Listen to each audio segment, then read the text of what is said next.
नानुमाया पराजुली नेपाल शिक्षक महासंघ राष्ट्रिय समिति सभाध्यक्ष अहिले आन्दोलन परिचालन समितिको सदस्य। आज कति दिन भयो शिक्षकहरु आन्दोलन गर्न थालेको? हामी आज 14औं दिनमा छौँ।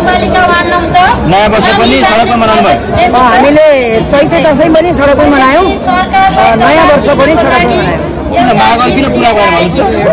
अब माघको सवालमा हामीले विगतमा गरेको सहमति, 75 मा गरेको सहमति, 78 मा गरेको सहमति, 2080 मा गरेको सहमतिलाई त्यो सहमति अनुरूप विद्यालय शिक्षा विधेयकमा संशोधन प्रस्ताव गएको छ।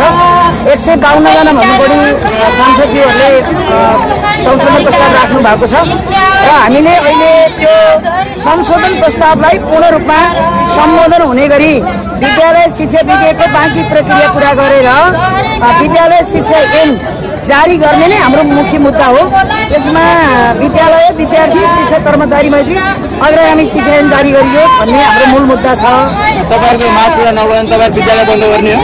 यसो कापी चेक नगर्ने, 12 कक्षाको परीक्षा रोक्ने जस्तो खबर आइरहेछ। अनि यसो हामीले त 25 गतेबाट, चैतको 25 गतेबाट शैक्षिक आम हडतालको घोषणा गरिसकेका छौँ। हामीले त्यति बेलै ट्यासीको कपी परीक्षण गर्दैनौँ, नेपाल सरकारका शैक्षिक सेमिनारहरू, गोष्ठीहरू, तालिमहरू यस्ता पनि हामी सहभागी हुँदैनौँ भन्ने कुरा हामीले जारी गरिसकेका छौँ। र हिजोखेरि नेपाल शिक्षक महासंघ राष्ट्रिय समितिको बैठक बसेर हामीले राष्ट्रिय परीक्षा बोर्डले लिने कक्षा 12 को परीक्षामा हामी केन्द्राध्यक्ष पनि बन्दैनौँ, निरीक्षक पनि बन्दैनौँ र अनि विद्यालयमा भर्ना अभियानका कुरा होइन, अहिले यति बेला विद्यालय बन्द छ।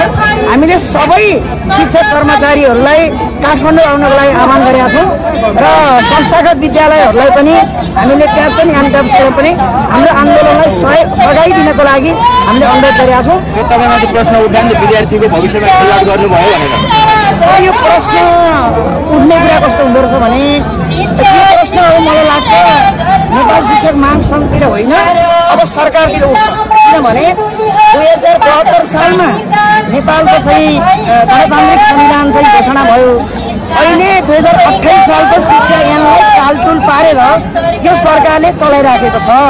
हामी संविधानमा के लेखेको छ भने संविधान जारी भएको 3 वर्षभित्रमा सबै ऐन कानुनहरू बनाइसक्नु पर्ने भनेर संविधानमा लेखेको छ।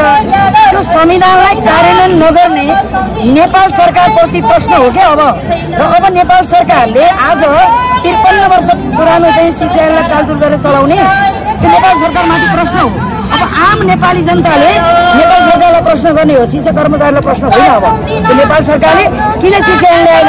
आज सरकारवालाहरू 14 दिनमा यो सडकमा 2.5 महिना चाहिँ माघको 20 गतेबाट आन्दोलन गरिराखेका छन्। सरकार कानमा तेल हालेर मिलाइराखेको अवस्था छ। सरकार चाहिँ गैर जिम्मेवारी बनिएको छ, सरकार चाहिँ कर्तव्य विमुख बनिएको छ। अब यो प्रश्न नेपाल शिक्षक महासंघतिर होइन, यो सरकारतिर प्रश्न हो।